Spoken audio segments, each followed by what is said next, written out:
안녕하세요. 김성겸 목사입니다. 산돌 성경읽기 오신 여러분 환영합니다. 오늘은 창세기 7장에서 9장까지의 내용 살펴보도록 하겠습니다. 창세기 7장부터 본격적으로 홍수 심판 이야기가 전개가 됩니다. 그 전개 과정을 살펴보면 우선 노아와 그 가족 그리고 선택된 동물들이 방주에 오릅니다. 그리고 나서 7일 동안 기다리고 난 다음에 비가 내리기 시작하죠. 40일 동안 비가 내리면서 홍수가 일어나고 150일 동안 물이 차올라서 온 지면을 덮게 됩니다. 그리고 방주 안에 있는 생명체를 제외한 모든 육상 동물들은 멸망당하게 됩니다. 물론 인간도 포함해서죠.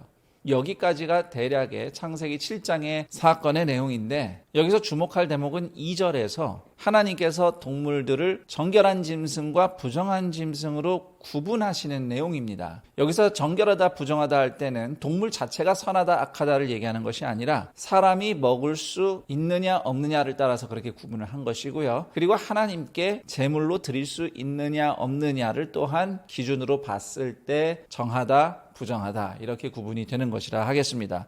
그런데 그 당시에는 아직 하나님께서 인간에게 율법을 주시기 전이었거든요. 그리고 창세기 9장 3절로 가보면 홍수 이후에 노아와 또 사람들이 잡아먹을 수 있는 동물을 하나님께서는 모든 산 동물이라고 말씀을 하시는데, 이걸 히브리어 원문을 그대로 직역을 하면 살아서 기어다니는 모든 것 이런 뜻이 됩니다. 나중에 율법이 정하는 음식법의 범주를 벗어나게 되는 겁니다. 그러면 8장 2절에서 정한 동물과 부정한 동물을 구분하는 것과 9장 3절에 하나님의 말씀이 충돌하는 것처럼 보이거든요. 그런데 여기에 의미가 있다고 볼 수 있습니다. 분명히 노아에게는 무엇이든지 먹을 수 있는 자유가 있습니다. 그렇지만 사람이 생존의 필요를 넘어서서 욕심부려서 뭐든지 다 잡아먹는 것은 탐욕스러운 것입니다. 그러므로 정결한 짐승과 부정한 짐승을 구분하는 것은 죄로 멸망하는 세상으로부터 구원받은 노아와 그 후손에게 탐욕에 대한 절제를 당부하는 의미가 실려 있는 대목이라고 우리는 생각해 볼 수 있습니다. 그리고 창세기 8장으로 가면 홍수가 물러가고 인류와 세상이 새롭게 출발하는 이야기가 등장합니다.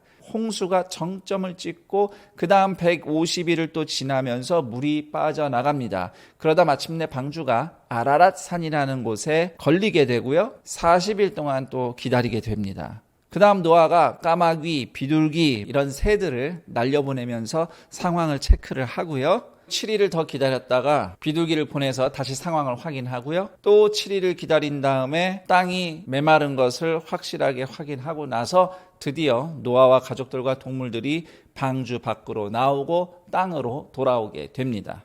그때 하나님은 다시 한번 창세기 1장처럼 노아와 모든 생물들에게 생육하고 번성하라고 복을 선언하십니다. 그리고 밖으로 나온 노아는 제일 먼저 하나님께 희생제사 예배를 드립니다. 하나님은 그 예배를 받으시면서 앞으로 사람이 혹 다시 죄에 빠지더라도 세상을 이런 식으로 똑같이 심판하진 않으시겠다고 뜻을 굳히십니다. 그 다음 창세기 9장으로 가면 하나님께서 노아에게 복을 주시면서 언약을 맺으시는 이야기가 나옵니다. 여기서 주목할 구절은 6절, 7절, 11절 되겠습니다. 6절 제가 읽어드리겠습니다. 다른 사람의 피를 흘리면 그 사람의 피도 흘릴 것이니 이는 하나님이 자기 형상대로 사람을 지으셨음이니라. 7절 너희는 생육하고 번성하며 땅에 가득하여 그 중에서 번성하라 하였더라. 11절 내가 너희와 언약을 세우리니 다시는 모든 생물을 홍수로 멸하지 아니할 것이라. 땅을 멸할 홍수가 다시 있지 아니하리라. 여기서 하나님께서는 노아뿐만 아니라 온 생명체들을 향하여 언약을 맺으시고요. 무지개를 그 언약의 증거로 삼으십니다. 18절부터는 홍수 이후 노아 가문 이야기가 기록되어 있는데 실망스러운 이야기가 등장합니다. 포도농사를 시작한 노아가 재배한 포도로 포도주를 담그고 그걸 마시고 취해서 벌거벗은 채로 잠에 빠집니다. 어찌 보면 노아는 홍수 이후에 새로 시작하는 아담과 같은 입장인데, 처음 아담이 그랬던 것처럼 노아도 부끄러운 모습으로 벌거벗은 상태가 되어버리고 만 것이죠. 그리고 여기서 술 취함은 앞서 6장에서 언급된 정한 짐승과 부정한 짐승을 나누는 행동 안에 담겨진 욕망의 절제에 있어서 실패한 사례라고 볼 수 있습니다. 게다가 노아의 세 아들 중에 함이라고 하는 아들이 그런 아버지의 추한 모습을 보고 형제들에게 이야기를 합니다. 다시 말해서 소문을 퍼뜨린 건데요. 그 당시 지구의 인구라고는 노아 가족들 뿐인데 형제들에게 그렇게 말을 했다는 얘기는 노아의 치부를 온 세상에 퍼뜨렸다는 뜻이나 마찬가지입니다. 이 얘기를 들은 나머지 두 아들은 함과 같이 행동하지 않죠. 셈과 야벳은 뒷걸음을 치면서 아버지의 치부를 보려 하지 않습니다. 그리고 옷을 가지고 아버지를 덮어드리죠. 여기서 23절에 덮었다는 단어가 죄를 용서하고 덮어주다 이런 의미로 사용되기도 합니다. 여기서 함과 그 후손들에 대한 저주와 예언이 등장하는데 이것은 장차 셈의 후손인 이스라엘 백성이 가나안을 정복함으로써 성취가 됩니다. 그리고 우리가 알아야 될 것은 훗날 이스라엘의 가나안 정복은 단지 이때 함과 그 후손에게 주어진 저주 때문만이 아니라 창세기 15장 16절에 기록된 것처럼 가나안 족속, 즉 아모리 족속의 죄가 가득했기 때문에 심판의 의미로서 이스라엘에게 정복되는 고통을 겪게 되는 것입니다.